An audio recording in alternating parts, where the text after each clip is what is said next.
buddy, put that thing back in its holster. We haven't gone anywhere. I don't understand. Check out the MichaelDukesShow.com for information on how to get access to the podcast. Welcome to the party, pal.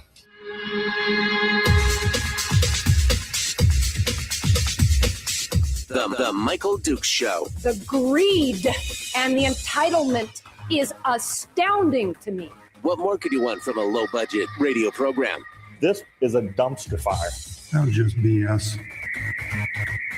It is time to get a new perspective. We know just what you need, and we've got just the cure. Open wide and prepare for a steaming hot cup of freedom. I just don't fathom it. The Michael Dukes Show, streaming live across the world.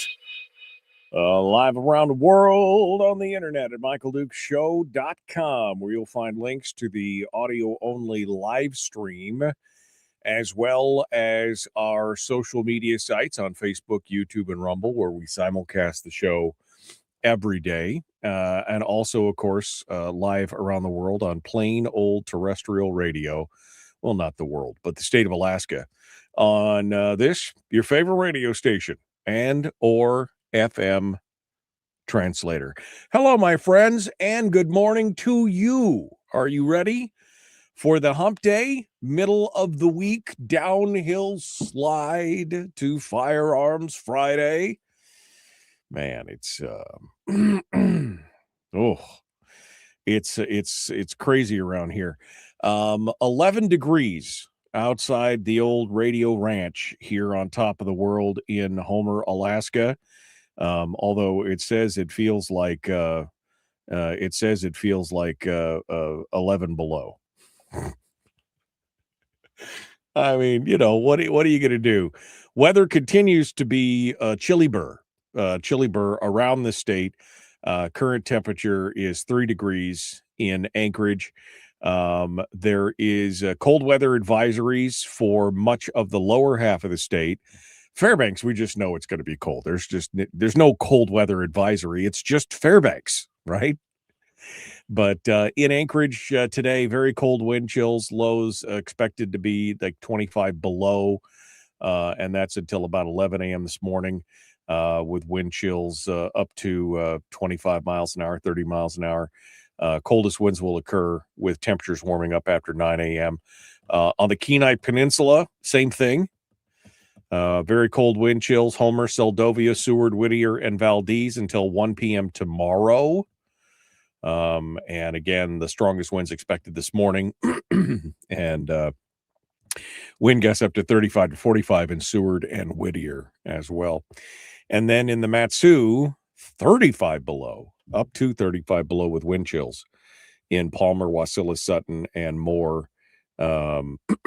And over the next few days, you can expect the coldest wind chills during the late night and early morning, with temperatures warming up during the daytime when we start to see that sun. In the upper Mat-Su, 50 below in wind chills. So stay bundled up. Spring is not here yet. I mean, it's springtime, but 50 below wind chills. Only in Alaska, my friend. Only in Alaska. All right. What do we got on the program today? I got some headlines. Here in the first hour of the program. We're going to be talking about some of the things that are going on around the state, including I've been sitting on this story for a little bit, and it just been sitting here. For those of you who don't know how I'd lay out all the stories that I want to talk about over a given period of time. And so, I got a million tabs open on my browser of different things. This one's been sitting here for 15 days, something like this. It's a story going on in Fairbanks, and to me, it's indicative of some of the deeper problems that we have in government in the state of Alaska. We're going to get to that today. It's a program in Fairbanks that caught my attention. We're going to talk a little bit about the gubernatorial race as well. We'll also talk about the behavior of certain lawmakers in the state of Alaska and how there will be zero, I'm holding up my hand, zero accountability for that, because of course there won't. We'll also talk about the Department of Corrections budget. We may talk about the population in the state, and the big news, of course, is the continual conversations around the state about the issue of school funding. And I'm gonna I'm g- I'll be honest. Can I just be 100% forthright with you right now and just tell you that I am sick to death of these news stories about these public meetings where all the parents come out and they just boo-hoo-hoo about how their local community schools are considering closures, about how their local school districts is considering closing, gasp, maybe their own schools, maybe the schools in their neighborhood. And it's not that I don't empathize with people wanting to have normalcy, that I'm not worried about people, their kids having some structure or something that they can depend on, or even a nostalgic feel about having a local community school. I feel those things. But I also understand the depth of what's happening inside of these school boards and where they're going.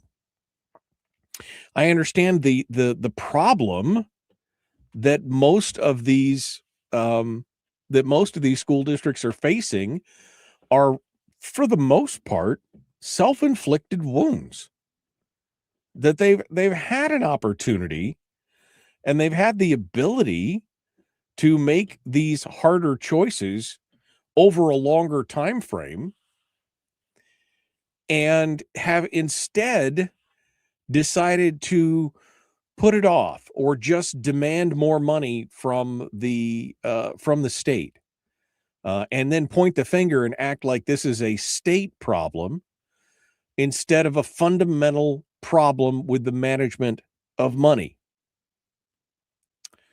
And I guess I'll start there this morning, because the latest case in point is the Matsu. Now, the Matsu is actually, it has a pretty significant budget shortfall for the coming year. It's $22.5 million, which may be, I think, the second largest in the state at this point. I mean, the Anchorage School District has got everybody else eclipsed by miles. I think the Anchorage School District's budget deficit is as large as the deficit of all the other top 5 school districts combined. $90 million. But the Matsu faces a $22.5 million shortfall for the coming year. Now, usually the Matsu is held up as, a prime example of what you want to do in a school. They've had some great results. They've seen their scores and their scholastic achievement improve. They've got some cutting edge programs for CTE, career and technical education, and STEM, and a bunch of other things. There's some really good stuff that the Matsu has done. But overall, they, like other school districts, with the exception, I guess I would say, of the Fairbanks School District, they, like other school districts, have not planned ahead for the future. They have not planned far enough ahead to, and have not made the hard choices that Fairbanks made, quite honestly. Now, we could talk a lot about what happened at Fairbanks and how it's ironic that the school board members who made those hard choices, who helped drive the decisions behind those choices, with the closures of, I think it's 5 schools now, or 6 schools over the last couple of years, were then summarily voted out of office because everybody was just so irate that how dare they cut the schools and why do they hate children? Which was obviously not the intent, I don't think, of any of these people. It was because, of course, they understood the reality that you can only do so much with so much money. And that with the fact that school enrollment across the state is dropping precipitously. I mean, really, when you look at a number and you start seeing a a pretty significant of 10 years or 15 years, when you have a 7, 8, 9, 10, 12% enrollment drop over that period of time, and we're talking in the thousands, hundreds and thousands of students, it starts to make an impact. Because if you're looking at schools in let's just pick a number for an example, that a lot of the schools, especially like, for example, in elementary schools, have got a capacity of, it's a 350. I mean, it's probably 350 is probably a median somewhere in there. Now, some of these schools were built with a capacity that was much higher, but those numbers have been rejiggered over the years because we've discovered that kids need more space, not less, that it shouldn't be a 500 kid school. It should only be a 350 or, whatever. But let's just assume the number is 350 students. Okay. 350 students per school. Well, when you lose, in the example of the Anchorage School District, they've lost nearly 8,000 students out of there. They had 50 and now they're down to 42,000 or something over the course of the last 10 years. When you start looking at that on a capacity, I mean, even if you jack the capacity up to 500 students per school just to make the numbers even, that would mean that, 8,000 students missing. Well, that's like 16 schools that you'd have to close. 16 schools to make sure that the capacity stays the same. But what we've got, and it's not just in Anchorage, it's in many of the municipalities, but what we've got is we've got schools that are operating at a fraction of their normal capacity. And that means that you have to have the same amount of administration, the same amount of janitorial work, probably the same amount of support staff and services for things outside the actual classroom that you would for a school that has got an 80% capacity versus somebody who's got a 40% capacity. And so you have a lot of this overhead and things like that. And so this is not a matter of should we close a school because we want to hurt people, or we just, it's a necessity.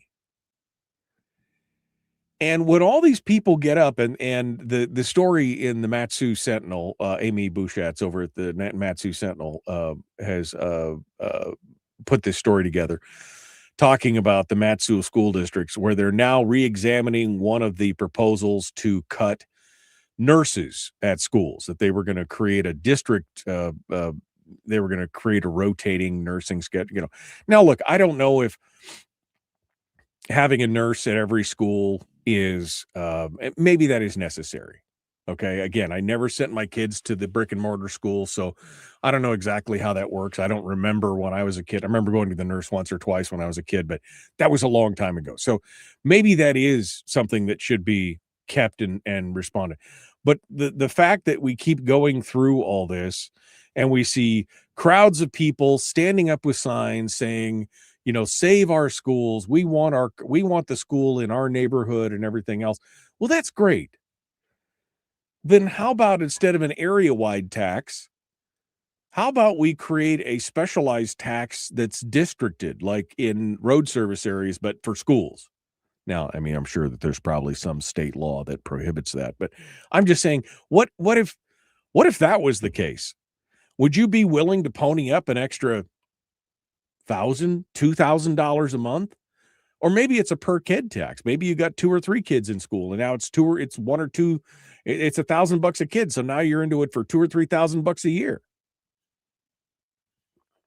Would that make it easier? I mean, I just don't know.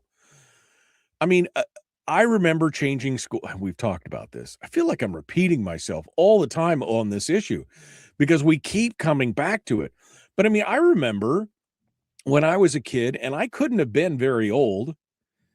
I think I attended the first grade and maybe the second grade at Joy Elementary in Fairbanks, and then I think they closed it or they redistricted or something.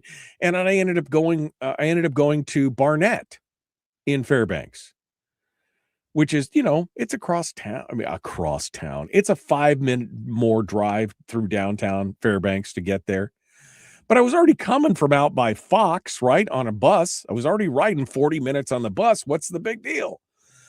Anyway, I don't remember being that broke up about going to a different school as a kid. Maybe because my mom and dad didn't make that big a deal about it. I mean, a new school year was a new school year. But I look at these meetings and these protests and the sign waving and putting your kids out there. The topper picture for this Matsu Sentinel article is some little girl who, I mean, she must be 8 years old, maybe 7, 8 years old, looking sad as hell, holding the sign saying, "Save Larson Elementary School." I mean, you're propping your kids up or using your kids as political props and everything else. The bottom line is something has to be done when you have fewer students in the system. You cannot continue to operate at a level that you did previously when you had more students and ergo more money, plus with inflation, more buying power and everything else. You can't do that. It's just, it's so frustrating to watch. There is a limit on how many dollars you can spend and what you can do with it. And I watch these things and I wonder, do these parents, are they paying attention to what's going on? Do they understand the situation, the fiscal situation that the state is in? Or is this just more of kind of that we want ours no matter what? I really don't know. I really don't know the answer to that. But like I said, this whole thing started when I'm reading this article and I'm looking at it, and I think one of the greatest quotes was from Kathy McCullum, who was a school board member and said at a meeting last week, I guess. She said, "There is no cut you can make that is great or anybody will be happy with." I know that the school consolidation thing is the most emotional. And it wouldn't matter if it was Finger Lake and not Meadow Lakes, and it wouldn't matter if it was Cottonwood and not Larson. It's the same same feeling. People love their school. Okay. But there is a fiscal reality to all that as well. Can we not be adults about this? Have we reached that age of emotional immaturity amongst adults now that they just can't deal with the fact that we can't have everything? I mean, I'm just asking. Again, if I see one more story with a bunch of people who are sitting there, well, I just do my schools and my kid, and they got all their kids there and everything.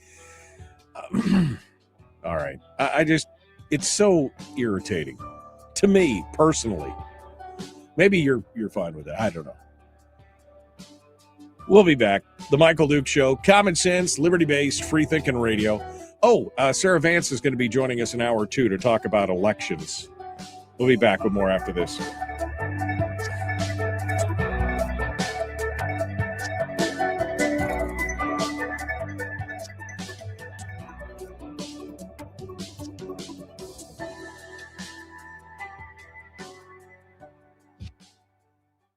If you missed the show, you can listen to it on your time with Dukes On Demand. Oh, and it's free. Like America used to be. Streaming live every weekday morning on Facebook Live and MichaelDukesShow.com.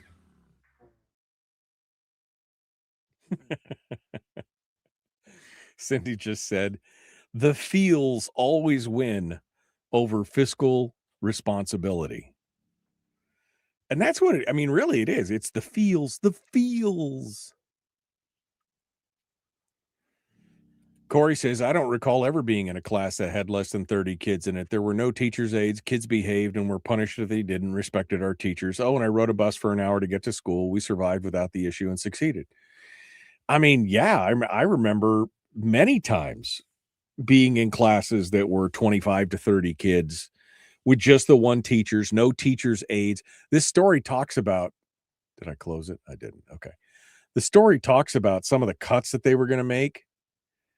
And what was the I'm sorry, I got to go back. I didn't highlight it, so I got to the proposal includes staffing cuts and reduced activity funding, potentially eliminating more than 40 support positions. 40 support positions, which I'm assuming means not teachers in the classroom, right? What was that? Where is it? Medical staff.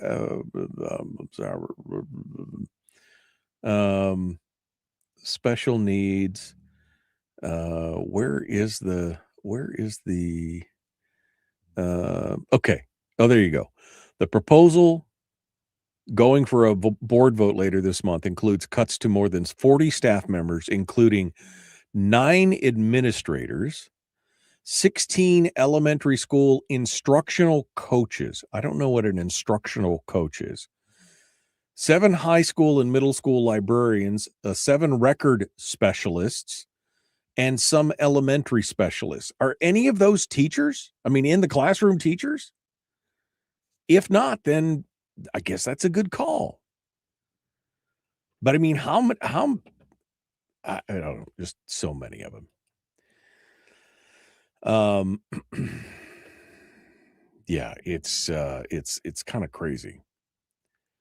I'm scrolling back here. I have sat in. Oh, I'm sorry. I'm still scrolling backwards. You guys got a little verbose.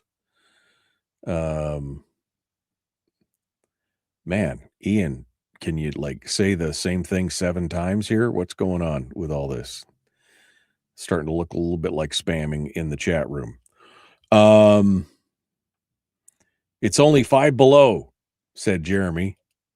I'll take that any day over 25 below. Yeah, I mean, I'm with you, baby. I'm with you. All right.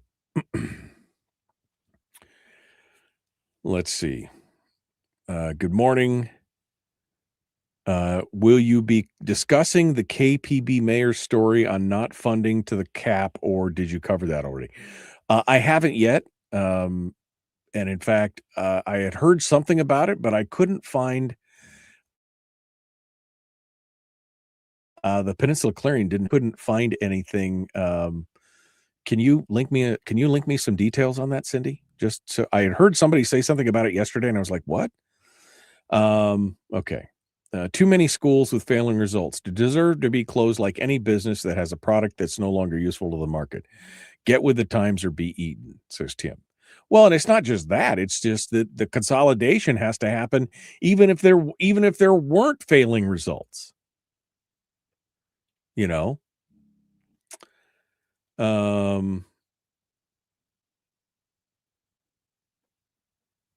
Lawless invaders. Okay. Kevin said, I have sat on the DOC subfinance before. A large part of the issue is created by courts directing the state to provide health care for what is the most unhealthy cohort of our population. There was one budget line item several years ago that was titled dialysis for $800,000.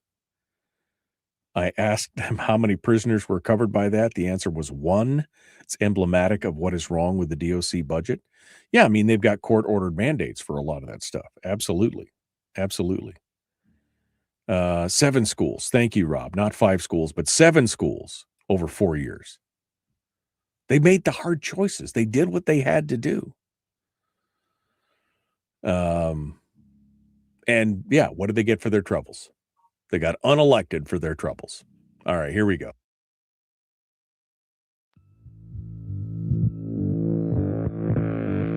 On the Michael Duke Show, we talk about the serious Alaskan issues of the day in a not so serious way, because we just can't be bothered to take things seriously. That's how you lose some hair. The Michael Duke Show. All right.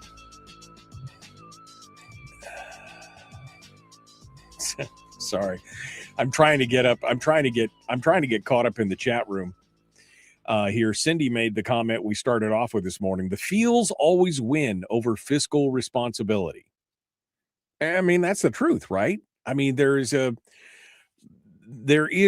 emotional component to this. There is no doubt an emotional component. And what is it? What's being fixed here? Do they care? Are they as emotionally tied to the building as they are to the academic outcome of what their kids are actually achieving?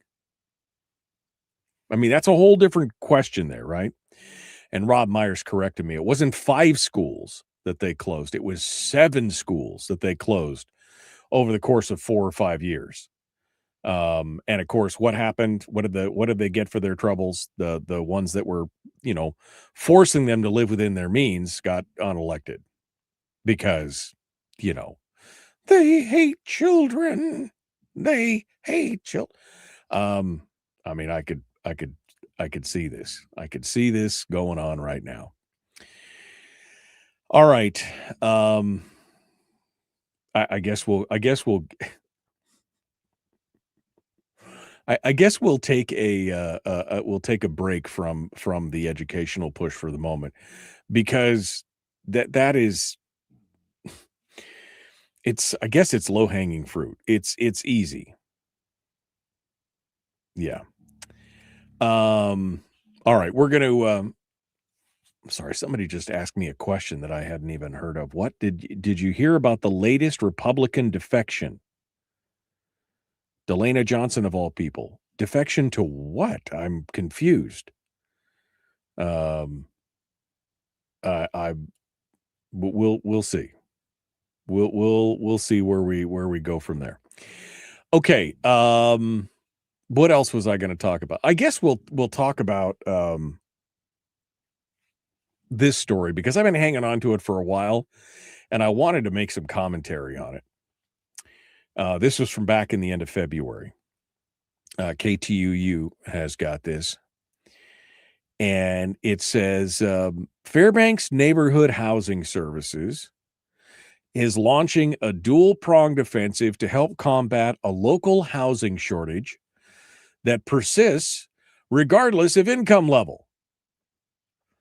The executive director of the Fairbanks Neighborhood Housing Services, Nadine Winters, reports one initiative, the Fairbanks Vacant Blighted Home Improvement Program, focuses specifically on creating new rental units to bring more inventory to a strained market. There's also the HUD Healthy Homes Program, which the Fairbanks Neighborhood Housing Services received a $2 million grant for. It provides essential support to existing homeowners, such as a recent project that helped a local resident with things like plumbing and moisture issues. If you income qualify, we then do a survey on the home. We prioritize the repairs. We hire the contractors. We supervise, and we take care of it, she said, specifically of the HUD Healthy Homes program that has an income limit. She said, despite FNHS's initial skepticism regarding the need for the HUD Healthy Homes program, the nonprofit is now preparing to apply for additional funding due to high demand. The current initiative represents a roughly $4 million investment into the community's infrastructure between the two places. So $2 million from the HUD Healthy Homes and $2 million from the Fairbanks Neighborhood Housing Services. This caught my attention only because I worked with Nadine Winters. We were on the assembly together. Nice lady, a very nice lady. Completely disagree with her on most things philosophically or politically. But it's just ironic to me that in a community, like Fairbanks, we are putting $4 million. This would be a year because it's a yearly grant cycle, right? $4 million into the vacant and, well, first of all, it's the vacant and blighted home improvement program.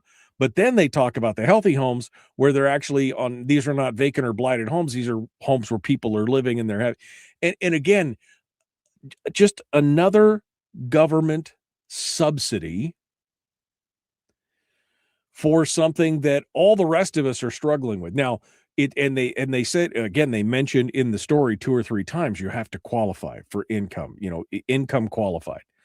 So most of you probably wouldn't qualify for any kind of help. I mean, you probably have plumbing issues or moisture issues or furnace issues or some kind of issues. I know that when we were rebuilding our home in North Pole and doing some renovation and stuff, I had somebody come out and do a bunch of checks. And I mean, dude, there was a punch list that was a mile long. My house was built in 1973, and there was a punch list that was just astronomical. My house was like a sieve as far as when they did the barrier test where they tape up all the windows and the doors and then they pressurize the house to see how much it leaks. I mean, my house was just like it was like somebody had left a door open somewhere. But I didn't qualify for, I wouldn't qualify for any, not that I asked for it, but I mean, there's just no way. And what cracks me up is that this is the world that many of these folks like Nadine live in. She's always been in the nonprofit, NGO, quasi-government world. $4 million a year, and she's the executive director. I guarantee you she's making 6 figures. Not to criticize her per se, but just to say that this is the mentality of a lot of things that are going on out there, where government is the solution to all these problems. But again, none of that money appears in a vacuum, right? The $2 million grant they got from HUD, the $2 million that they raised for their own blighted home improvement. Now, if it's private money, I suppose that's all well and good, but I guarantee you that there's a lot of governmental money involved here, whether it's state, local, borough, federal. And people have created an entire career off of spending other people's money to fix a very small component of the, again, only these people get access to it because you're doing fine. I mean, you're struggling, you're living day to day. You can hardly probably put food on the table or maybe heating oil in the tank. You may be struggling down there. I mean, I remember there were years when I was hauling fuel to my house in 15-gallon drums because I couldn't afford to top off the fuel tank. I couldn't afford the extra $800 or $900 to throw a few hundred gallons, 300 gallons in there. So I was doing it 15 gallons at a time. I remember that. I was there. But, I wouldn't have qualified for anything. Not that I would have applied, but I'm sure I wouldn't have qualified for any of those programs because I wasn't low enough. But it just what caught my attention here, I guess, more than anything, and I don't mean to pick on Nadine, but I know Nadine. I've worked with her. We've over the years, and this is just again indicative of these people who cycle in and out of government and in and out of NGOs and nonprofits and everything else, and their whole world revolves around the government spend. And again, for only a very small slice of the population. Now, on the other hand, on the other end of this, I'm sure we've probably seen a lot of people who have worked in various industries who've also revolved in and out of government. If you want to talk about the crony capitalism side of it instead of the social safety welfare net side of it. There are plenty of people who have worked in government and then gone to work for the oil company and then come back and they did. I mean, and again, the ones in the middle are the ones being squeezed. I mean, this is just I mean, I'd never heard of this before. Never heard of this program. Never heard of this nonprofit that is now receiving $4 million in various grants to administer. And they do it all, man. They're doing it all. They survey the home, they prioritize repairs, they hire the contractors, they supervise, and they take care. Where is the personal responsibility on any of these things for people? I don't know. Man, I feel a little grumpy today, right? I feel like I'm a little grumpy today over looking at this, and I feel like it's almost like sour. Dukes, you're just sour graping it because you didn't have access to that, or you didn't. I just see it as indicative of a larger problem. I mean, $2 million in HUD funding. Remember, every dollar that comes into the state, 25, from the federal government, 25% of it is borrowed. We've borrowed that money. So this $2 million grant from HUD, $500,000 of it is on the debit card for the future for your kids.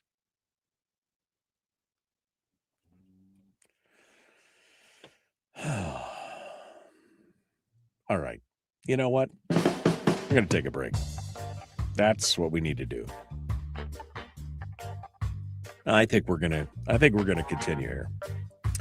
All right. The Michael Duke Show, common sense, liberty-based, free-thinking radio. We'll return in just a moment, right after this.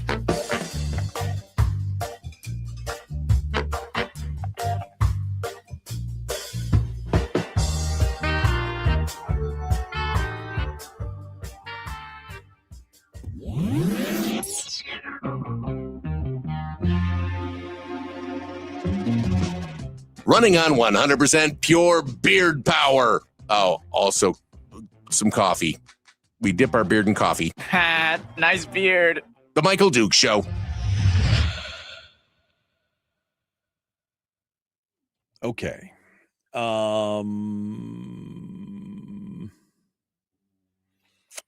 Small breeze here in Fairbanks. It chills you to the bone.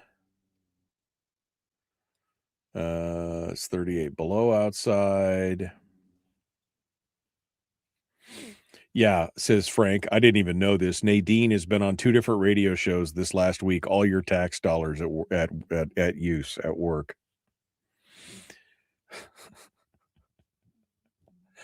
Yeah, I mean it's crazy.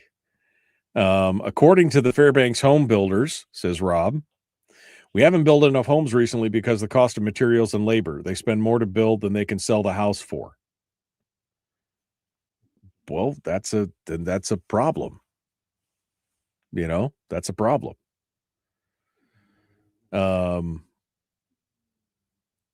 Subcontract out the responsibility to the state. Yeah, I feel like a curmudgeon. I'm feeling very curmudgeonly today.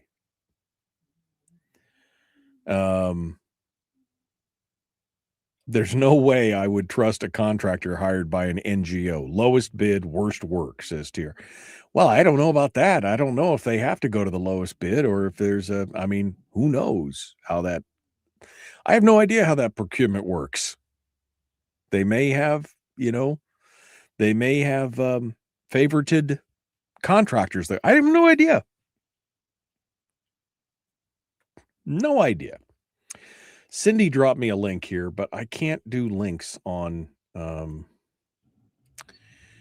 can't do links through I have to actually launch Facebook and go to my own I have to go to my own show page and launch Facebook and look at the live stream and then mute my own live stream so that we don't talk over ourselves. I'm waiting for it to pop up here. See? There you go. I gotta mute that. Okay. All right. Where is the link? I've got to scroll back. That's the only downside here is that there's. All right. There we go. Machicki opposes the funding district to the cap, says doing so would double the property taxes.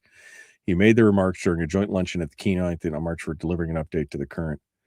Okay, well, let me read this here. And then he asked everybody to comment on it, on the question. This is a big post. All right. I'm going to, there you go.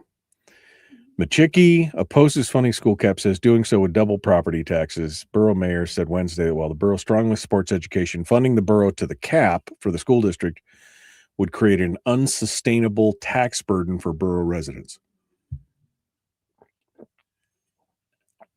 A central portion of his presentation focused on the ongoing debate of how much local funding could contribute. If we funded to the cap, we would double our property taxes in 9 years. Ow. Oh. Okay. All right. Well, we can talk a little bit about that when we get back. Thank you for that link, Cindy. I'm still curious about what Jeannie was saying here with the, did you hear about the latest Republican defection, Delana Johnson? What did she defect from? What did I miss? What did I miss there, Jeannie? I don't understand all of these people with getting all this free money when there are so many jobs. We have done any job to pay our bills and eat. Right. I know. Right. I mean, it never occurred to me that I could go out and have somebody else fix my house. Maybe it's just a mindset thing. And I just didn't agree.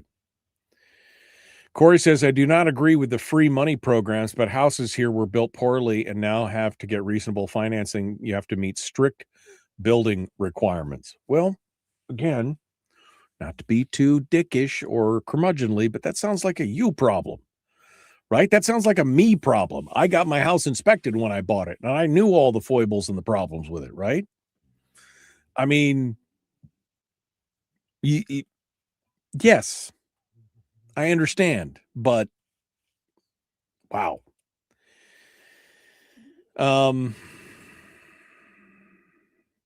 We complain to the borough assembly about our property taxes, but then complain if the school district closes a school. Where's the disconnect? What's the disconnect? That's a good question, Rob. And I was wondering that. I mean, at the same time, they don't want any new taxes. They don't want to bust the tax cap. But then this happens and they all get up in arms and cry a river about where it's going. I don't know. I don't know where the disconnect is, quite honestly. It's obvious that there is one. There's a disconnect in there, somewhere in there. Look at this doc. Note many of the school districts don't have a clue RE finances and budget. Send me the link there, David, in the email, will you? Again, links don't work in the chat for me. They only work for you guys. All right, here we go. We're jumping back into it. The Michael Duke Show.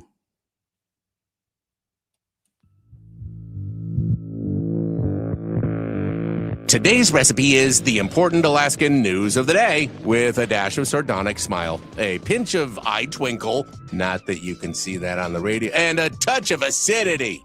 It goes down easier like that. Don't question our recipes. The Michael Duke Show. Okay.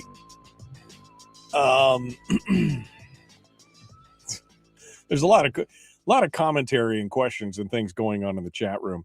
Rob Myers makes the question that I didn't articulate earlier, but I was thinking it. I mean, he articulates what I was thinking, because I'm thinking about all these people. I'm thinking about the previous elections in places like Fairbanks and other places where people have voted no, we don't want any more taxes. We definitely don't want a sales tax. We definitely don't want we don't want to bust the tax cap. We don't want any things. But he said, we complain to the borough assembly about our property taxes, but then complain if the school district closes a school. Where's the disconnect? And it's a valid question. Like I said, maybe there needs to be some kind of special taxing jurisdiction, not a road service area, but a school district area, a school service area for the specific school in your community. but only if you've got kids, right? It's a special tax. There's an area-wide education tax, but if you want the special tax for your school, you got to put, and it's a per kid. I mean, I don't know. It just seems that it's crazy, and it's out of control. It's out of control. What was this? Johnson is now, Delana Johnson joined the majority? Oh, is that true? Did I miss something?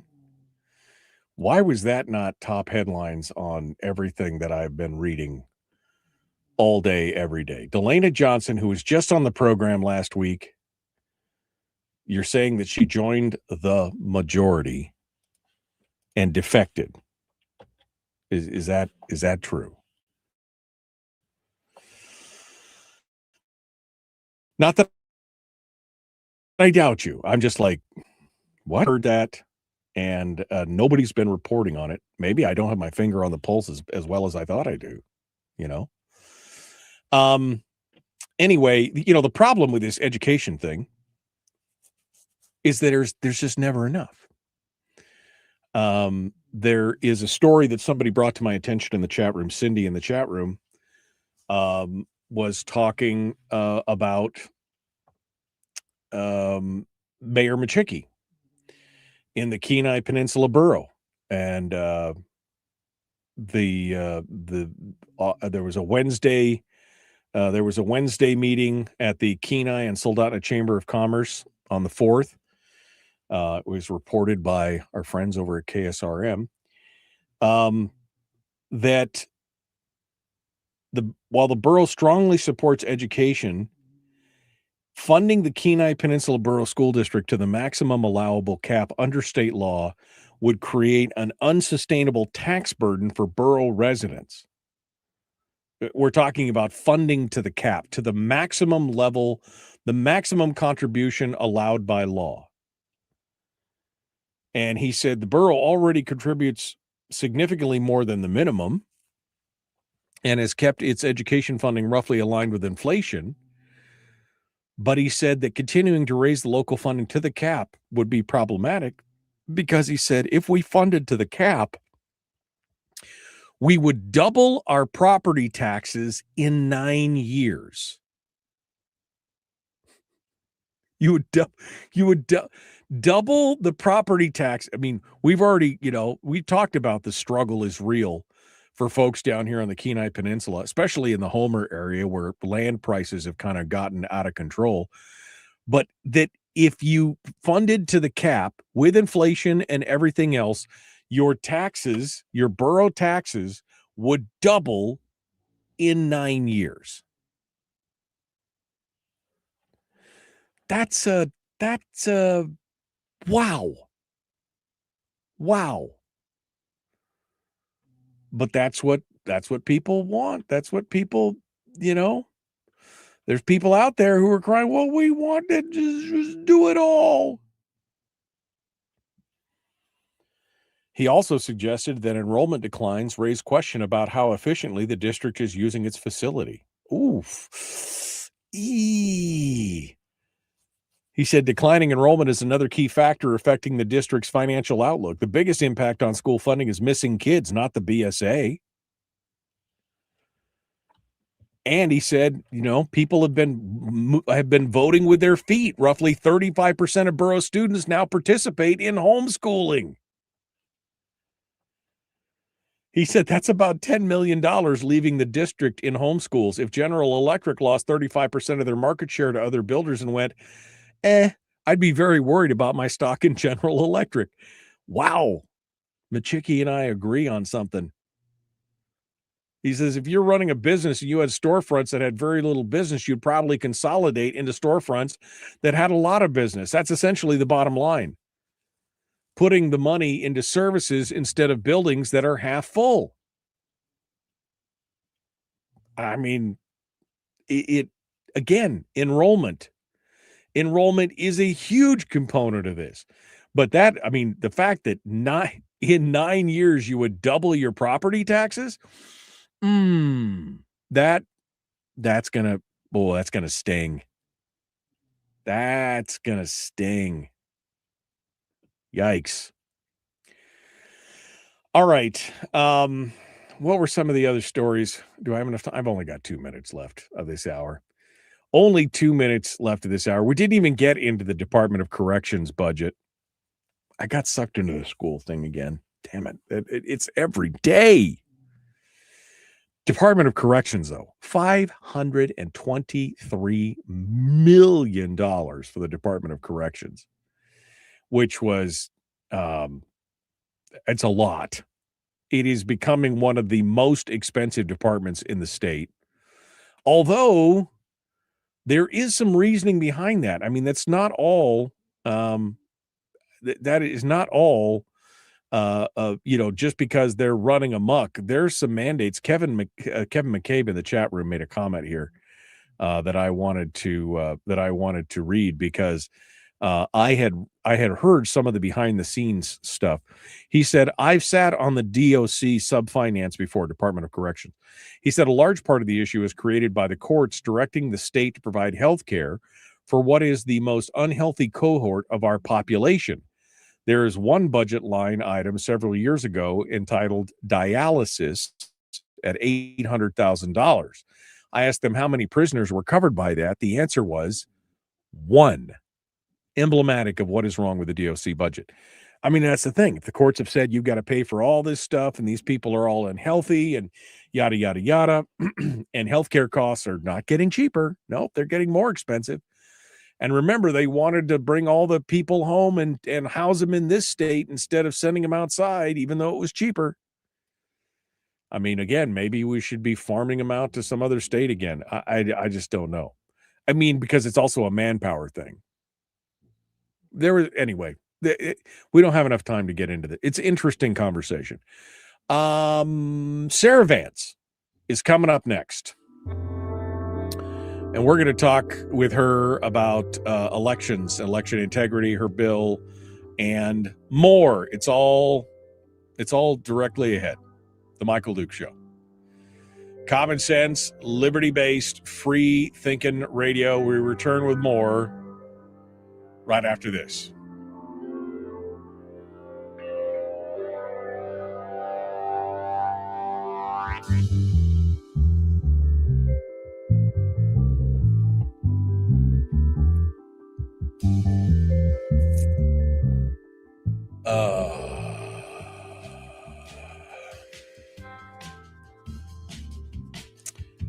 And Jeannie, I know you said you're driving, and so you're having a hard time responding. Where did you hear that Johnson jumped ship? Because that doesn't seem. I have not seen that anywhere. Not that doesn't mean that it's not that doesn't mean that it can't be true. It's just that I have not seen anything about it. So anyway, there you go. Just feel free to hit me with the citation on that, wherever that is. Okay.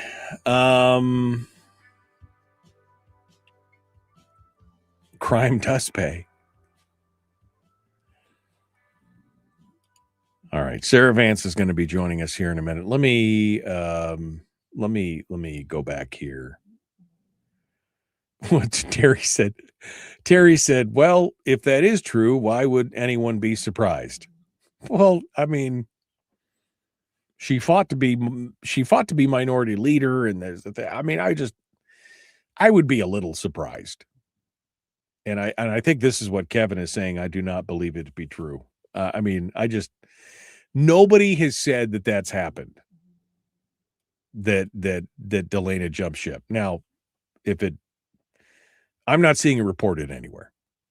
And nobody that I know has reached out to me and said. A post from a friend of the show is what Jeannie's saying. Okay. Well, I mean, Brian said he thinks he saw the same thing.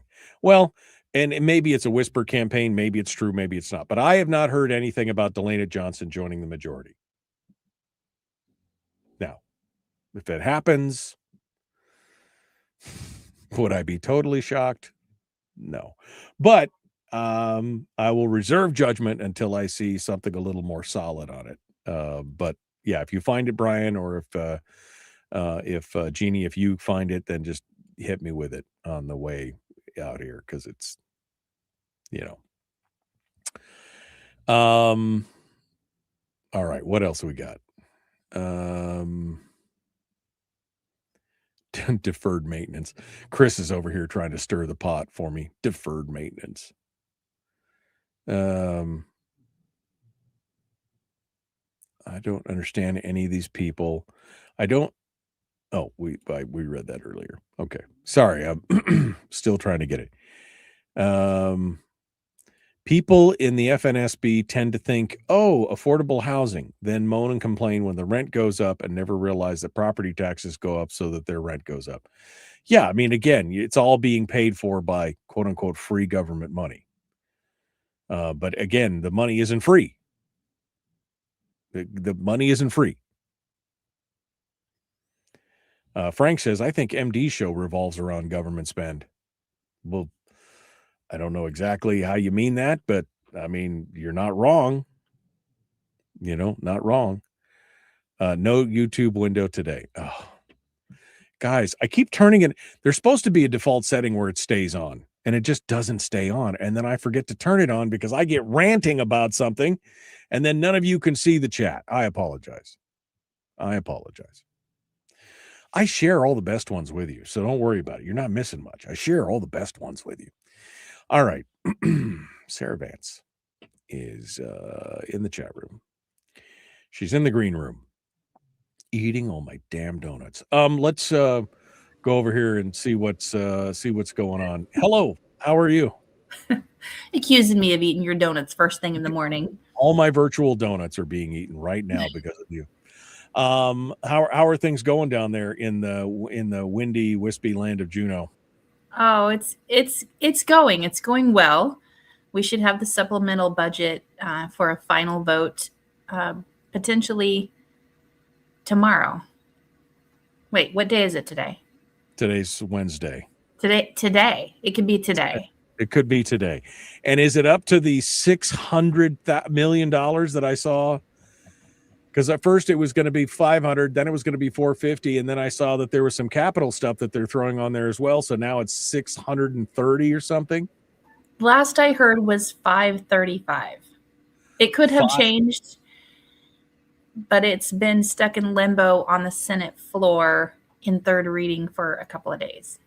Yeah, because I heard that they were going to tack on 119 million, I think, in capital spend into the supplemental budget on top of it. So it was going to end up being like 670 or something. I mean, I don't know. It's all pretend money now. It doesn't matter. We just all make it up. It's all fake and gay, and we're just going to all make it up, and it's just going to be okay.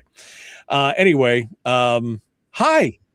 I love coming on when you're in such a good mood. I am in a mood. I am just curmudgeonly from way back here today. Today is not a day to mess with me. Anyway, we're ready to go. So we're going to talk about elections and what else you got on the plate for today?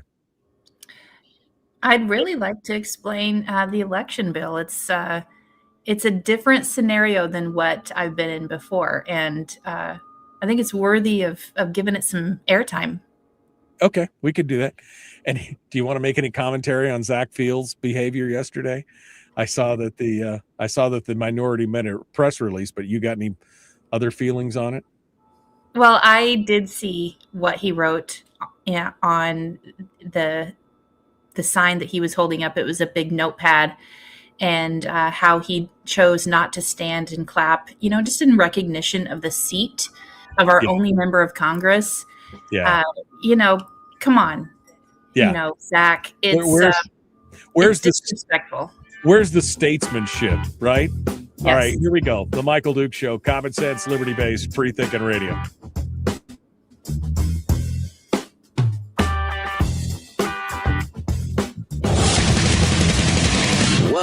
buddy, put that thing back in its holster. We haven't gone anywhere. I don't understand. Check out the MichaelDukesShow.com for information on how to get access to the podcast. Welcome to the party, pal.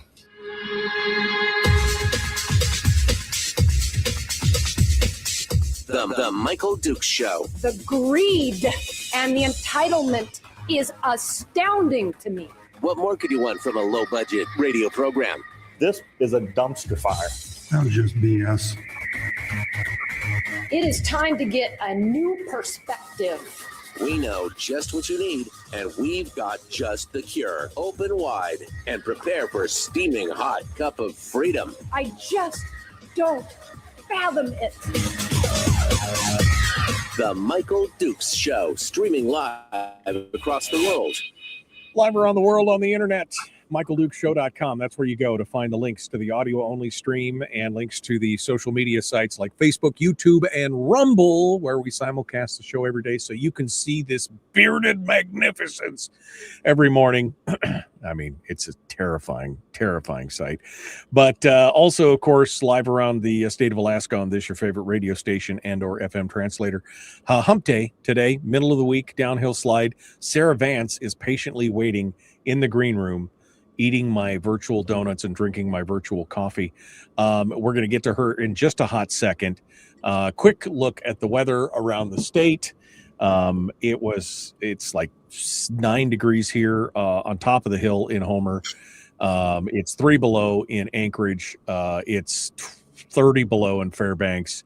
It's cold, and the cold weather is supposed to continue. Anchorage, the upper Kenai, the lower Kenai, Homer, Soldovia, Seward, Whittier, Valdez, the Matsu, both the upper and the lower Matsu, they're all cold winds, 35, 45, 50 below in the upper Matsu, all for the next couple days. Because it's spring. And, you know, it's spring and 50 below. I mean, is that a problem? Is there a problem there? I told my wife yesterday, you know, I'm kind of over this winter already. I mean, it's, you know, I know it's only March, but I'm kind of over it. Anyway, I don't know if God's hearing my plea, but Lord, please, I'm over it. Can we move on to something? I would like to not have snow in my yard in June. I'm just saying. I'm just throwing that out there. All right. So we're about to talk with Sarah Vance, and I know she wants to talk about elections. We did touch on something during the break, though, with her that we're going to start with. I'm being a bully. I'm taking my prerogative as the host to bully her and ask her about this before we get into elections, because she brought it up. And that is a discussion on the supplemental, which is supposed to be voted on potentially today. Representative Sarah Vance joins us this morning to discuss all this. Hello there, my dear. How are you? Good morning.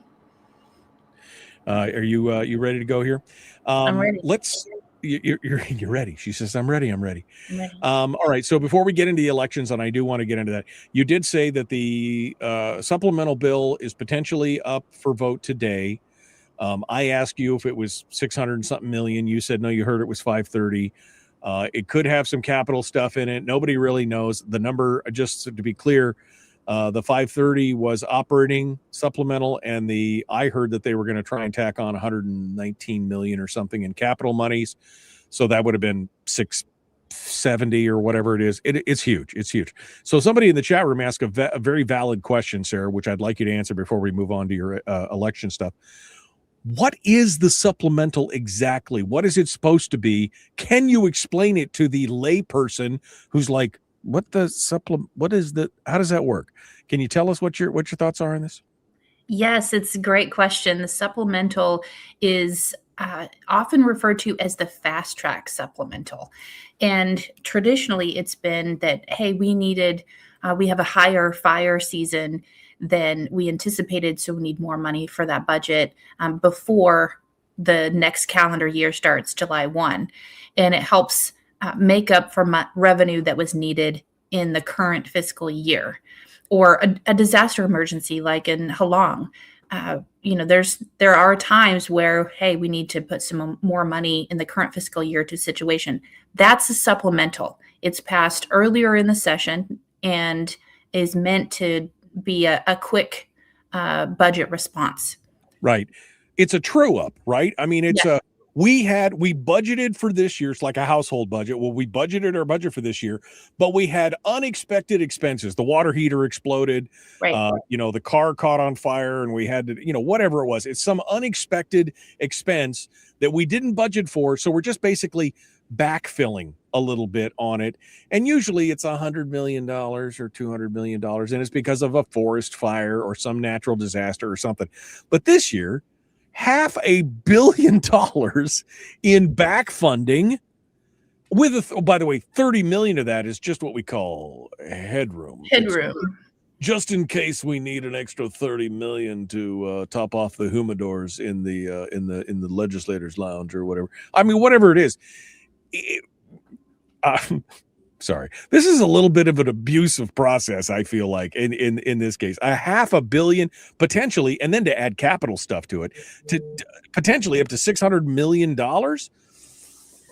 That's not supplemental in my mind. Really, that's like, and especially since some of this stuff that they've been talking about is actually forward funding it into next year, right? I mean, this is not just all about last year's budget or this current year's budget. This is about next year's budget. It's what we've been told is that we need to pay our bills, and either we pay them today or we'll pay them, next month when we're doing the FY27 budget. So it's a different year for sure, because usually we see the Senate has an appetite to shrink the supplemental to what we need, or they roll it into the operating budget and say we'll deal with it all at the same time. And that's usually how we have the turducken budget. The turducken. This is the pre-ducken, says Kevin. It's the pre-ducken. We've decided to create a turducken to stuff inside of a turducken. It's in duckinception is what it is. All right. So that's what a supplemental is supposed to be. I don't know if that answered your question, Rick, or not, but I mean, I think that's what it's supposed to be. All right. Sarah. Election bills, election reform, election stuff. You want to explain this bill to us. So first, walk us through this. Talk to me like I'm 5. I'm used to it. So what is the bill? What does it do?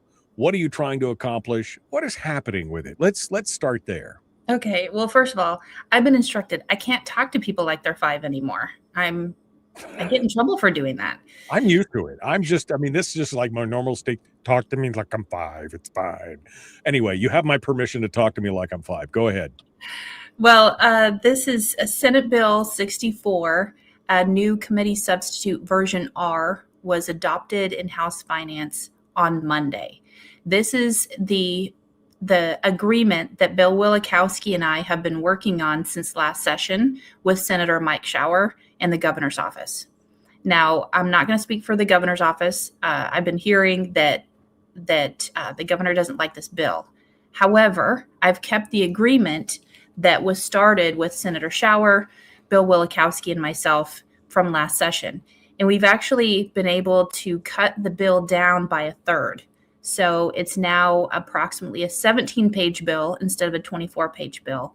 And it has all of the elements that my bill on voter roll cleanup and data security that I passed in the last legislature. Okay. So, and this is the same bill, by the way, that then got Christmas treed up that we were talking about earlier, got all the way up to 24 pages, had all the wish lists of many of the folks on the Senate majority side and all the different things. What has been trimmed out and what remains besides what you initially intended, what was initially passed? What is there good and bad in it? Is it just good? Walk me through the things that it changes and the things that you think are great and the things that you're not so joyous about. Okay, so there's a little bit of confusion. In the 33rd legislature, we had my bill that we passed with bipartisan support on the House floor. It went to the Senate, put all their hopes and dreams in it, and then we had to kill it right before a sine die. This is a new bill introduced by the Senate that was all of the Democrat hopes and dreams. Okay. They sent it to the House, and our House Finance Committee beautifully killed it. Okay. All right. That's So when look at Wielechowski came back to Senator Shower and me Right. and said, what do you want? Okay. So it opened up negotiations for the bill, the committee substitute that we have in front of us. Okay. All right. So this is why I had you talk to me like I'm 5, because I knew that there were multiple components and I couldn't remember all the different details. So again, this is a new bill. You've got a little horsepower on it. You're working with Senator Wielechowski. Tell me all that it does. Great. So in simplistic terms, it makes it easy to vote and hard to cheat. It focuses on 2 areas: election integrity and access to voting. So the first thing it does, which happens to be my favorite, is voter roll cleanup. It strengthens our roll accuracy by inactivating voters who have moved or otherwise ineligible. Like getting rid of the dead people. It cross-references multiple databases, and it also adds an annual audit by a nationally recognized expert that would provide independent oversight. This is significant because we know that our voter rolls are woefully overinflated. But like 106%, right? Or 108%. I mean, it's a significant number of more people registered to vote than actually are eligible to vote in the state. It could be higher than that. So the Division of Elections has recently sent our voter list to the DOJ. Highly controversial. I asked them for that same list. They sent it to me redacted so that it doesn't provide confidential information, but I wanted to know exact number and names of people that was included. It was around 608,000 people. Last week, the Director of Elections told the committee that the number of people on our voter rolls is around 550,000 people. That's a significant discrepancy, and I can only assume that there's more than 50,000 people who are on the inactive voter list that are still waiting to be removed under our federal law. That's a lot. Let's just put it. That's a lot.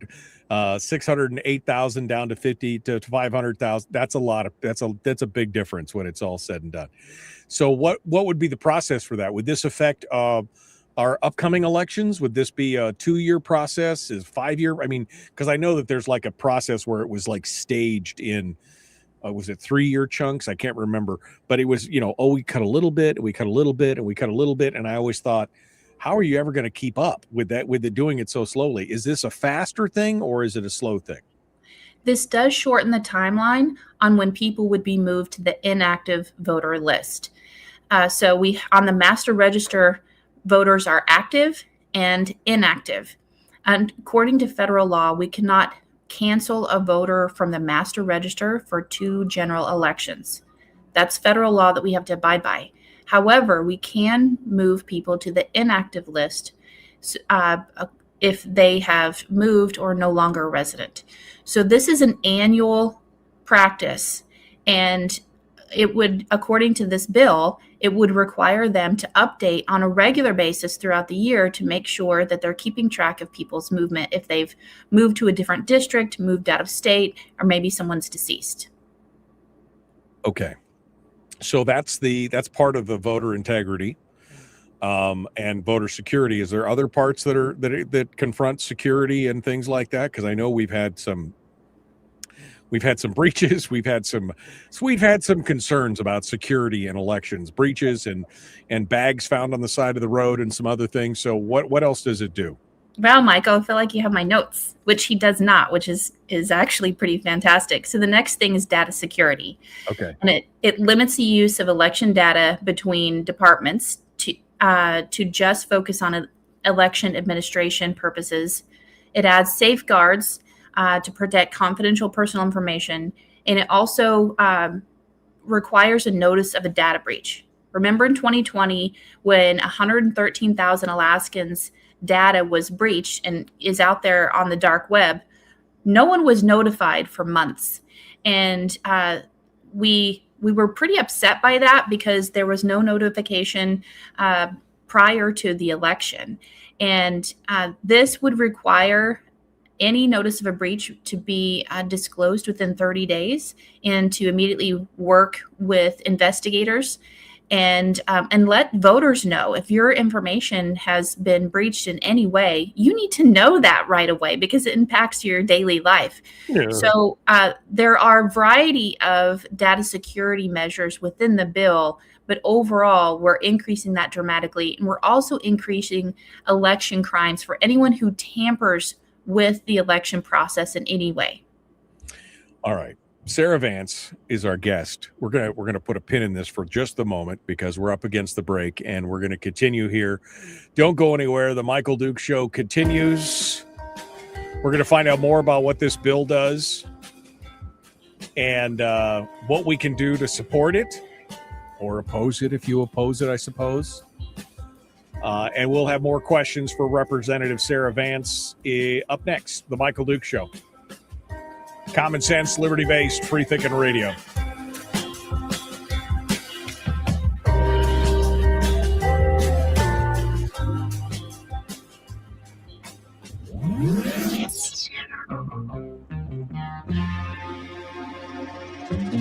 Tune in Friday for our weekend entertainment and movie streaming review with our guest critic, Willie Waffle. That's actually his real name. Really? That's his real name? Man, his parents must have hated him. The Michael Duke Show.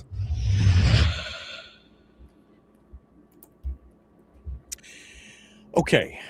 Sarah Vance, our guest. And I mean, Cindy asked a question here, and I don't think it's disrespectful because I got questions like this as well. She says, I don't mean to be disrespectful, but why do we need this bill? Doesn't this fall under the lieutenant governor's job duties? I mean, isn't this something that should have been? I mean, you got one job. Well, you got two. You got to protect the state seal with your life. But other than that, I mean, you got one job. It doesn't this fall? Why is there a bill, Sarah? Why?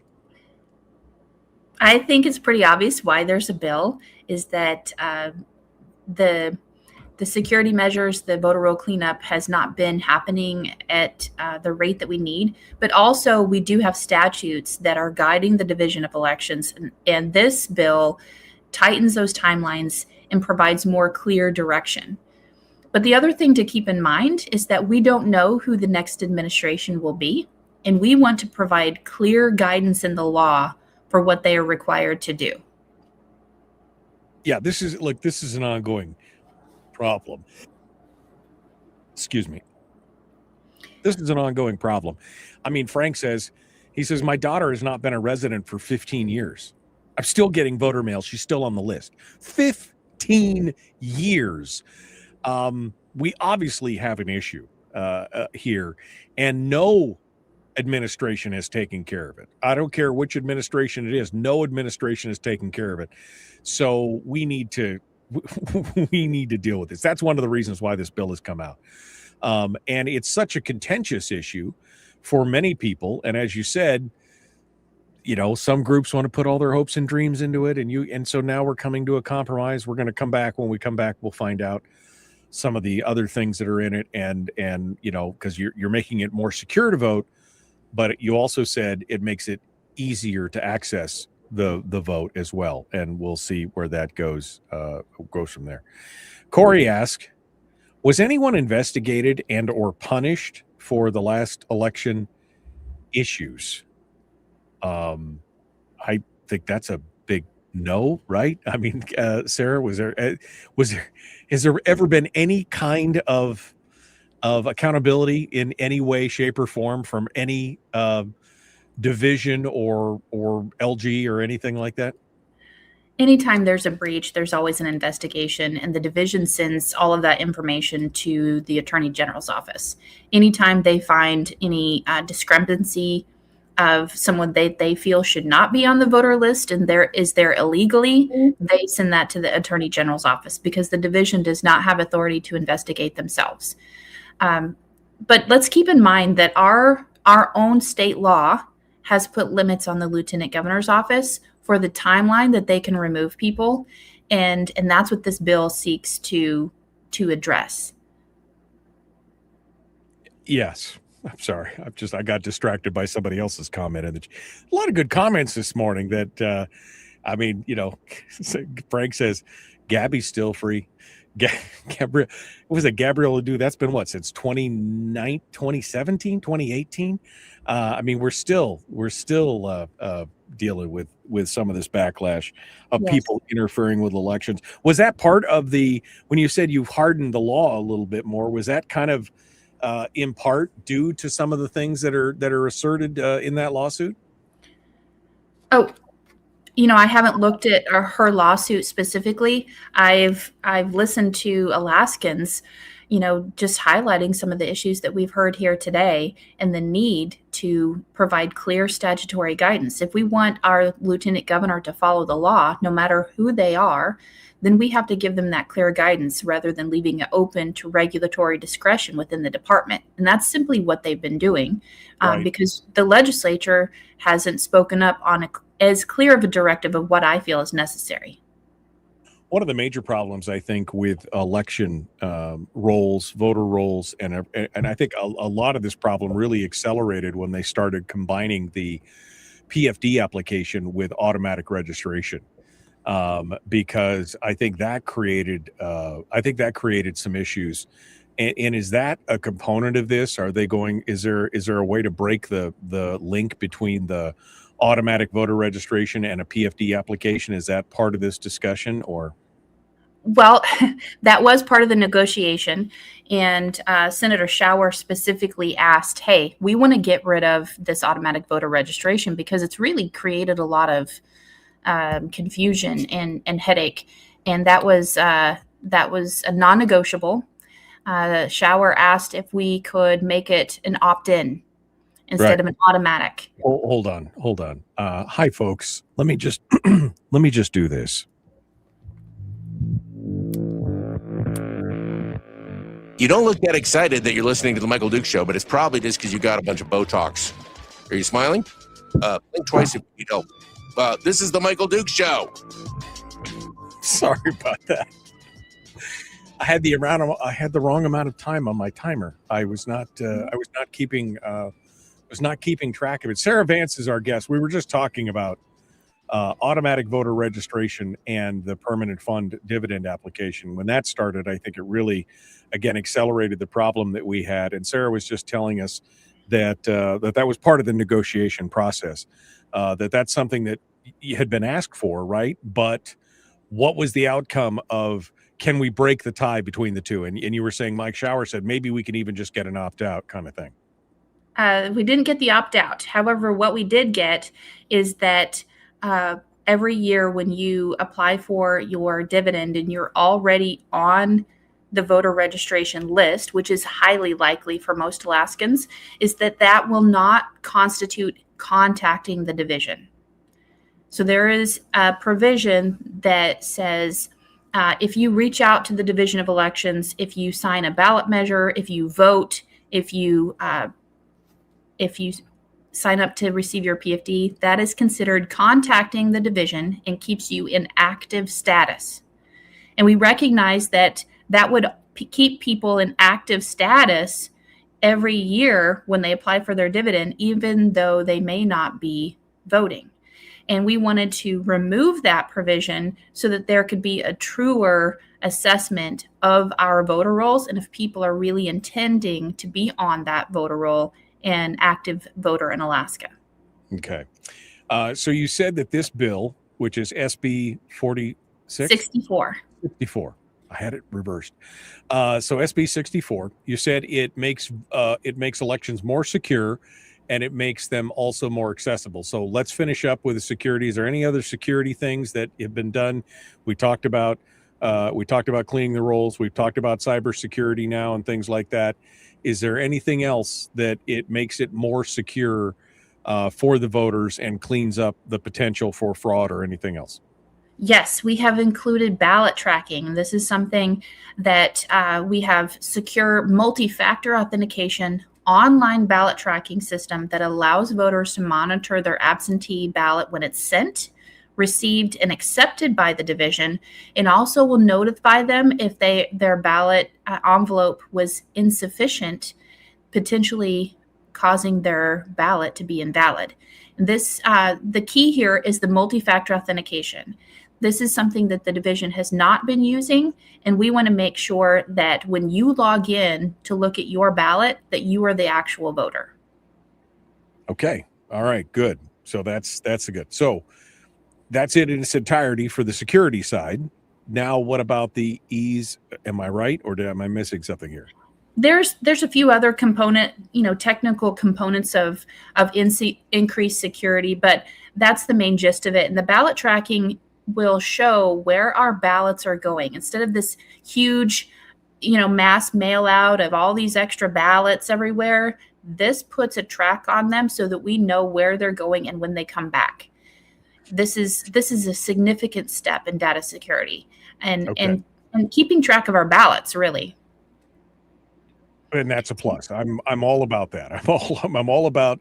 I mean, to me, that should be kind of sacrosanct. That this is important stuff, and we should be keeping track of all that. Then, of course, this was a negotiation. There's a compromise. There's a give and take, and that include now making it easier to vote on the other side. So, what are the components that are on the other side? The other component is what I call ballot envelope curing.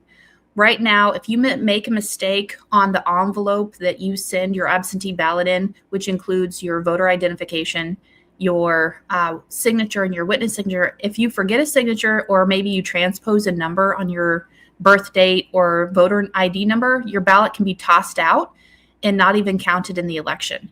This allows an opportunity to cure that and make sure that your vote's going to count. Okay. So it's a curing process more than anything else. Although I was a little shocked to discover, quite honestly, that although there is a signature component on an absentee ballot, there's no confirmation of the signature, right? I mean, as long as that there is a signature and a witness signature. When I signed up for my Alaska account, right, for the myalaska.gov account or whatever back in the day, I had to send in a signature form that had my written signature on it, so they had a copy of it, so that all my official stuff, any business I did with the state, was covered into the thing. But if I fill out an absentee ballot, I could write Mickey Mouse on it and send it in. As long as there was a signature, it's not compared to my own signature, right? It's not so while the signature curing is, I still think, a good thing. I don't have a problem with ballot curing in that regard. But there is, when people hear that, they think, oh, good, at least we know who signed it. We know that it's been matched. There is no matching in that, right? The division does not verify signatures. However, with this ballot tracking, we have made it even more secure that you have to send in a copy of your identification when you fill out the form with the proper information for your ballot to be cured. So this is technically more secure than just simply your absentee ballot. Okay, so you have to have a copy of your identity. So if they needed to, they pull everything out and they can compare everything on the ballot and the envelope and everything else, right? Correct. Right. Okay. Well, again, I think that's a good thing. Anything else on making it easier to vote? So we have also improved rural voting access by adding a rural community liaison. If you paid attention to the elections out in rural Alaska, they've had a struggle with being open on election day and having proper staffing to make sure that they can be open, that there's enough poll workers to get their counts onto the division on election night in time. And so this person would be an employee of the Division of Elections that would have a single focus of making sure that the polling places are properly staffed and that every community has access to voting. And this is good because there's been some major problems. I know that there's been a lot of turnover in the Division of Elections where people, when they had rural outreach directors or people who were supposed to be in charge. And I mean, in some cases, people quit right before an election. I mean, there's a lot of confusion and a lot of problems out there. This could go a long way to solving some of those problems, right? Yes, that is our hope, because last year the director came to us and wanted the statutory ability to make a community all vote by mail if they couldn't get someone to work the polls. And we said, absolutely not. Everyone needs to be able to physically walk into a polling location and cast their ballot. They can choose absentee voting by mail if they want, but we want to make sure that people can walk in on election day and put their ballot in a voting box. And this is a way that we can hope to achieve that and make sure that everyone has equal access to voting. Sarah Vance is our guest. We're talking about SB 64, the election bill. I guess election integrity is what we're calling it. All right, Sarah. So is that the long and the short of it, or is that everything that's covered, or are we missing anything? Wait, Michael, there's more. But wait, there's more. It'll scramble an egg while it's still inside its shell. What else we got? Well, remember the last couple of elections where we are so incredibly annoyed that we have no idea who could be the winner in the elections because of ranked choice voting. Right. We increased the timeline.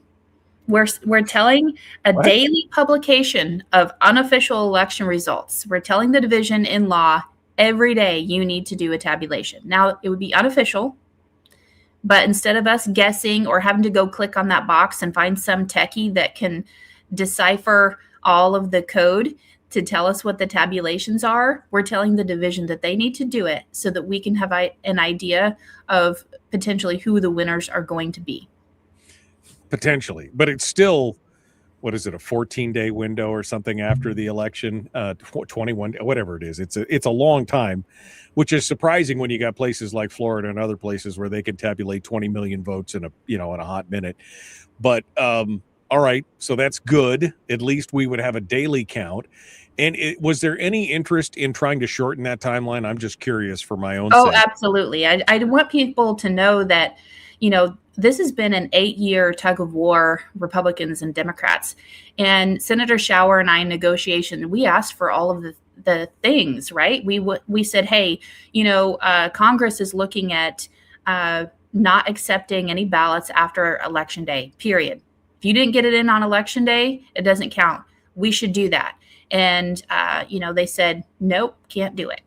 And part of the reason for that is that Alaska has a lot of military voters. We have overseas ballots, but also the weather from rural Alaska will stop mail planes from coming in. And people are very, very concerned that if we don't have that 10-day timeline for a ballot to come in, then that could cut short a lot of people's opportunities. Right. So that was non-negotiable, but we did try.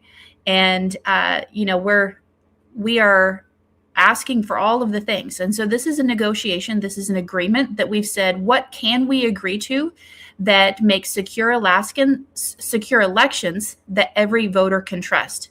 And that's the version R of Senate Bill 64 that we have come to an agreement to. Okay. And this is the committee substitute that's coming out. So when we get back, Sarah will tell us where this bill is going, what are the steps that it needs to take, what do we need to do if we want to support it, and more. Sarah Vance is our guest. We're going to continue with her here in just a moment. Don't go anywhere. The Michael Duke Show, common sense, liberty-based, free-thinking radio. We return with more in just a moment. We'll be back with Sarah Vance right after this.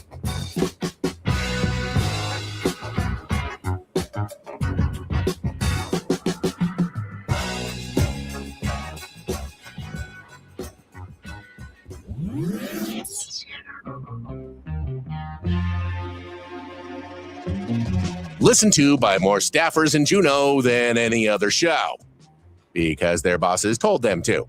And after what they just heard, oh man, they're going to be pissed. You're a bad, bad man. The Michael Duke Show. Okay, Sarah Vance is our guest. I put the timer above me this time because I lost track of time last time because I had the wrong number in there. It's all good. There was a question. Where was the question that I was going to ask you? There was a question that somebody asked about this, and I've already forgotten what it was. That's how it works around here today. Well, Well, here's Greg. Greg says, this is a completely off topic. What are you hearing about SB 243? And I don't remember what 243 is. Is that I don't remember what 243 is either. That's a Senate bill, and I've been having my head down and working in the House. Yeah, I can't remember. Is that is SB 243? Is that the hunting permit bill? I can't remember. Greg, maybe if you want to clarify that for me, we'll get to it. Oh, that was the other thing. Naresh said something that I thought was. Here you go. He says, just an FYI, one can receive the PFD even if you are not a citizen. You just need to qualify as a resident. So the Division of Elections database has people in it that are non-citizens because they filed for a PFD and they got, that we're creating some of our own problems here, right, Sarah? So clarification, it's the Department of Revenue has the PFD information, and it's the Division of Elections that should have the responsibility to verify citizenship. Right now, you just have to give an attestation that you are a U.S. citizen. And if you're lying, you've perjured yourself, and that's illegal. So there is a distinction there, and we are clarifying in law about the information that the Department of Revenue must give the Division of Elections, because we want the division to have that information more regularly so that they can update the master register and clean up our voter rolls. Right. And even just with this new mechanism of basically making a bunch of people, because again, the federal law prevents you from removing anybody from the rolls for 2 general election cycles, which is an 8-year period, right? So, yes. I mean, that's problematic, but at least if you move them to an inactive category, then at least they're not part of that. And there's no way to fast track this because again, it's federal law. They would have to make a federal change beyond a single election, right? Yes. And, I was hoping that they would tighten up that timeline a little bit. That would help significantly. However, we can do our part on the state side in cleaning up the rolls and making sure that we've removed the daughter who's been in the state for 15 years. We need to do our due diligence, and I believe this bill does that. You asked me, what don't I like in the bill? And I'd like to make it very clear, this is an agreement. This is not a compromise. There are not things that I don't like. I would love to have a lot more, but we haven't gotten any election bill. There's only been 3 bills pass in the last decade on elections, and nearly 200 have been introduced. The last significant one was in 2016 when Peter Machicki and others introduced a bill that said that political parties cannot advertise on the election pamphlet. And it was clarifying some of those rules. That was the last significant election bill that we've had in a decade. Yeah. So I know that there's so much more that we want to do, but when we clean up our voter rolls, when we add data security and we tighten up the tracking of our absentee ballots, and we make sure that every voter has an opportunity to vote at a polling place on election day, we've done a really good thing in taking steps to better elections in Alaska. And that's simply the goal, is make it easy to vote and hard to cheat. Right. Okay. All right. Well, good. So again, all the good stuff, none of the bad stuff is what you're saying is what you feel like this. Miguel says, please tell the legislators to stop using the military as an excuse when all other states can get their citizens that can vote in the military to get their votes in on time, no matter where they're located. Agreed. I agree. I mean, there's definitely some problems there. And the fact that it was kind of embarrassing this last election cycle where we were still waiting for days and the national people were kind of hanging on who's going to be the winner because we still don't know. It's crazy. But yeah, again, not everything she wants, not everything we all want, but at least a good portion of them as well. So At least we're moving in the right direction as far as that. All right. Sarah Vance continues with us here. We are 20 seconds out, getting ready to return to the radio. Please like and share, follow, ring the bell. If you haven't gone to YouTube yet, I'm trying to get to 1,000 subscribers on YouTube. I'm only 300 away, 285 away. So please go over there and subscribe if you haven't. All right, here we go. Let's do it. The Michael Duke Show, Common Sense Radio.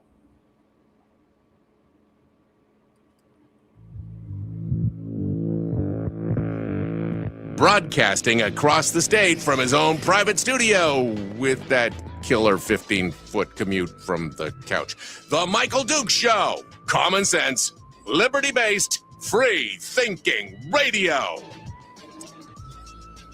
You know, that commute is tougher than you'd think. I mean, 15 feet from the slumber. I was sleeping and had a good dream. That's a long commute sometimes. All right, we're continuing here. Sarah Vance is our guest. We've been talking about SB 64, which is the specifically 4R, which is the substitute committee substitute on the election bill. So, Sarah, where does it go now? Now that where's it at, and where does it go, and when does the next round of voting or the final vote come about for this bill? It is currently in House Finance. It will be taken up and addressed tomorrow in House Finance Committee. They have amendment deadline is Friday, so I anticipate that they would take it up again next Monday. I don't know for sure yet. So we could potentially see it on the House floor next week. Okay, and amendment deadline, meaning this is going to go forward, and some people could is Friday in House. Yeah, they could jam their fingers into it. So what are you hearing? Are you expecting this to go through clean? Are you expecting there to be some, because we've seen this where we get this great bill with election stuff, and then it immediately gets, run full of holes or addended to, or blows up to 800 pages or whatever. What are you hearing about the support or the opposition to this bill going into House Finance? Well, it has a lot of consternation because of Senator Wielechowski's reputation.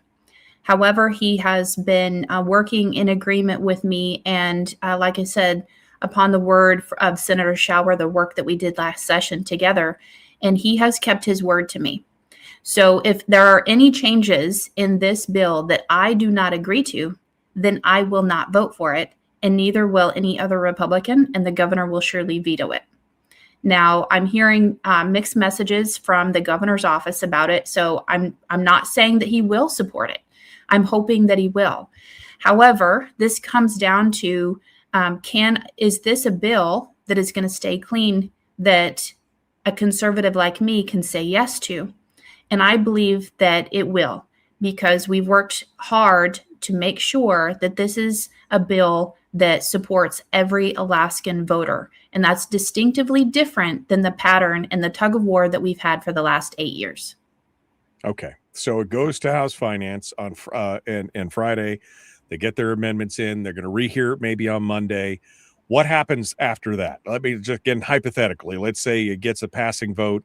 It's going to the floor on Monday, or it goes back to House Finance? When does it come to the floor? When does this go into the next round? So since Finance put an amendment deadline of Friday, they still have to take up amendments and move it out of Finance next week. I don't know when it could be to the floor, but it's very potentially going to be on the House floor next week, so that we could send it back to the Senate for their confirmation vote. Concurrence, right? Okay. Concurrence. There you go. Right. That was the word you were looking for. So one time I remembered the word that you didn't. Okay. All right. So how can we help as listeners, as citizens, if this is something we support? How can we help this process right now? Talk to your legislator about it. I encourage you to read the bill. When you to the legislative website and you look for Senate Bill 64, you're going to have to go in the document section and look for version R. It's a little tricky to find, but it should be there for you to view. I sent it to someone in my district who is actively involved in looking at things. I've been sending this to people in the Republican Party so that they can comb through it and identify flags. And previous versions, they were able to find things that, were some technical errors. So read it for yourself and tell me what you think, because I want people to consider the policy. It's not all of our hopes and dreams, but it is a major step forward in cleaning up our roles and having a true system. So talk to your legislator about it, and I hope to have your support, because it's long overdue for us to clean our voter rolls and increase our data security. Yeah, no, I mean, I think, again, it as an agreement with somebody like Wielechowski, it gives you some bipartisan support. And again, allowing the ballot curing, which I know was a hot button issue for some on the Democratic side, which, again, I don't really have a problem with. I think that's fine, especially if there is the requirement for the mailed identification and everything else. I think that's a good thing. So here's hoping that this bill moves beyond where we're at right here, and we can find out there. So last thoughts on SB 64, Sarah. There's if people have questions, just call my office, and I'd love to be able to answer any questions or concerns. I've been trying to be completely transparent with this, because it is very odd that a conservative like me is working with a Democrat like Bill Wielechowski. However, we're both in agreement that we want secure Alaskans that every voter can trust. Right. Absolutely. Secure elections are the cornerstone of everything that we hold dear, for sure. All right, Sarah, we got about 5 minutes here. Oh, it's the suppressor bill. We were asking questions about, somebody asked a question earlier about SB 243, which is the suppressor bill. So anyway, is there any other bills out there, things you were paying attention to, Sarah? What else is happening that people need to know about in the legislature, if we're not paying attention or not keeping up, I guess? Well, there are a lot of different tax bills that I think you should be paying attention to, because we are at that time where the Democrats really want to impose taxes on us any way, which way possible. And at my town hall last week, people were really pressing me to support an income tax. And I said, absolutely not. I gave my word when I was first elected that I would not do that. And I'm going to keep my word. But we need Alaskans' engagement. When you call into public testimony, when you email, and when you remind them of your priorities, they can't ignore that, especially on an election year. Well, and it's interesting. I mean, I've been chastised in the past for talking about different forms of taxation on this show. And my comment has always been, if we don't have the conversation, they're going to ram something right down our throats anyway. Right. I mean, and this is, you're seeing the buildup of that momentum now. I mean, somebody said there was something like 100 different tax bills or something that are floating around the legislature right now. I mean, it's an amount, but you could see that momentum building right now towards some form of, if we don't have this conversation, we're going to get the absolute worst form of taxation. Even if you don't want taxes, that's fine, but you should have the conversation and have some input, because if we do end up with some form of taxation, at least you can have a say in what kind it is. But this is kind of where we're at. We've got to talk about this, right? Yes. And I just remembered there's a bill that was introduced by Senate Finance that adjusts the percent of market value on the dividend. Originally, when it was created, it said no more than 5% draw. Well, they've recognized that was too high, and we're drawing too much too quickly from the corpus of the fund. So it does a waterfall effect to get us down to, I believe, 4.25, if I remember correctly. I support that. However, it also combines the earnings reserve account into the corpus. What this mechanically does is it removes the mechanism for a statutory dividend. This, to me, is the canary in the coal mine. Yeah. No, Brad Keithley had a long segment on this earlier, yesterday, I guess it was yesterday, talking specifically about that bill, that in the mechanics of it, it makes sense because they're recognizing that it is too much of a draw. But at the same time, it's an acknowledgement that the PFD is going to go away, because if you go from 5 to 4.5, as far as the draw goes, that 0.5% is essentially the PFD. It's just they're just going to zero that out, and everything else will be there. It's just an acknowledgement that the PFD is going by the wayside. This will be the last year we get the PFD. It's not just the lowering of the percent of market value. It's the action of combining the earnings reserve account, dumping that into the corpus. Because in the historical statute on the PFD calculation, the earnings from the fund are deposited into the ERA, the earnings reserve account, and then into the dividend fund that distributes the dividend. If the earnings reserve account is deleted, there's no longer a mechanism for a statutory dividend. Right. Well, this has been their dream for a long time. And of course, we've looked at some of the numbers and we realized that historically that there is even the permanent fund itself has acknowledged in their own slides that they're not hitting that 5% every year over the last 10 years. And in fact, over the last 25 years or 30 years, they have 17 times they haven't hit the 5% return mark. So we're already going to be, not only would we lose the PFD, but they'd be eating the seed corn and overdrawing the corpus of the fund on top of it. It's a hot mess. But as you said, this is where the appetite is coming from. More government spend, whether it's revenues, whether it's taking more out of the permanent fund, whether it's combining the funds and having access to the corpus. It's all about more spend. 90 seconds here, Sarah. Final thoughts here for today. What do folks need to know about what's going on? What do we need to be paying attention to? What should we be doing? Give us your exhortation here.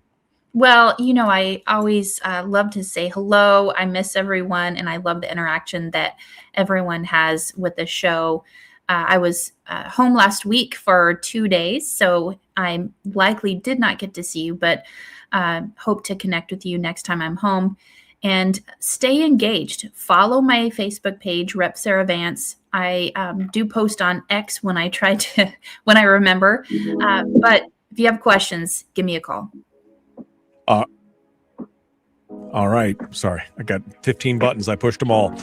Sarah Vance, our guest for today. Sarah, thank you so much for coming on board. We appreciate you being part of it today. We look forward to talking to you again soon. Thank you for coming in. All right, folks, we got more coming up tomorrow. Ben Carpenter from Oversight Live will be joining us in hour 2, working on a guest for hour 1. And then, of course, on Friday, Firearms Friday, Professor David Yamane will be joining us along with Chris Chang. We'll see you tomorrow. Okay.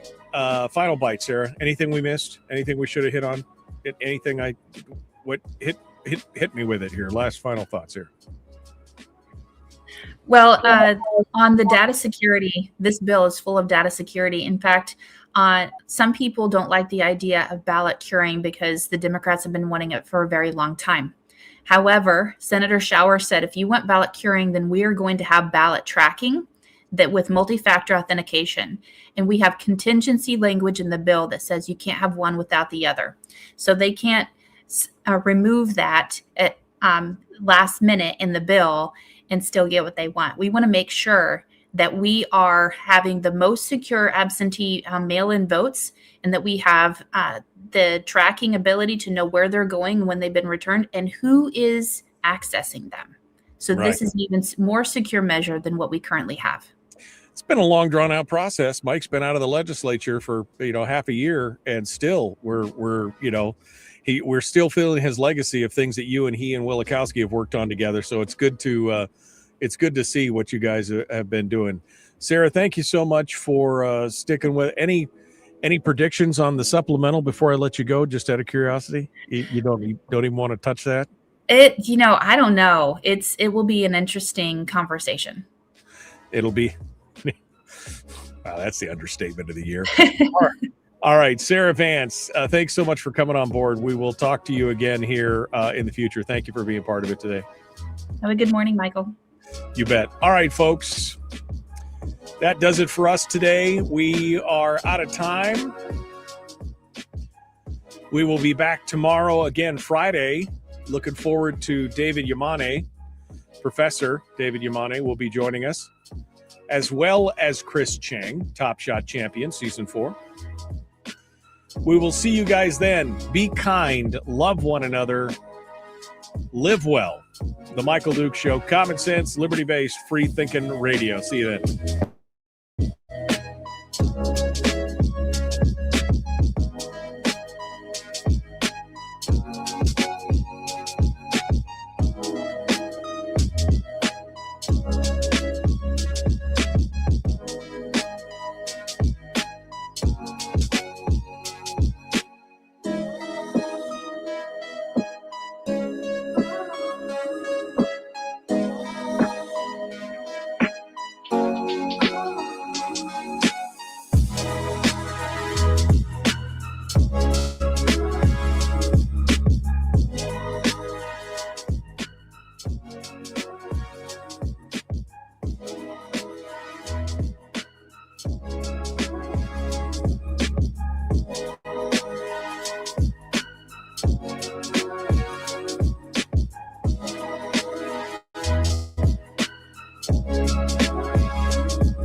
We've shed our terrestrial radio skin, and now we are slimy lizard internet people.